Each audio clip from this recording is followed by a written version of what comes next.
আজ আর তোমাদেরকে কোনো রকম কোনো গল্প বলবো না, জাস্ট তোমাদের সাথে আমার কিছু কথা আমি শেয়ার করব।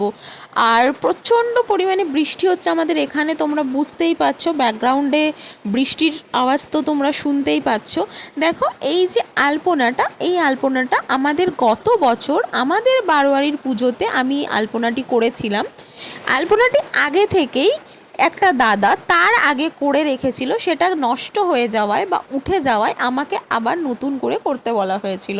এবং গত বছর আমি প্রথম দুর্গাপুজোর পুরোপুরি দায়িত্ব পেয়েছিলাম, মানে বলতে পারো পুজোর যাবতীয় যা কিছু হয়, ফল কোটা, প্রসাদের আয়োজন, ঠাকুরের সমস্ত কিছু আয়োজন সবটা আমি করেছিলাম এবং যেটা আমি করতে ভীষণ ভালোবাসি।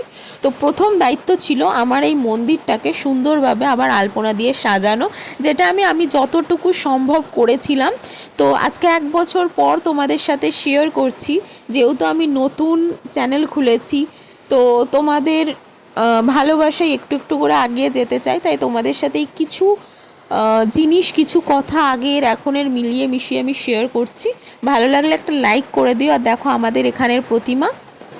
তো তোমরা কে কে পুজোয় কেমন মজা করো আর কেমন মজা করবে সেটা অবশ্যই কমেন্টে জানিও।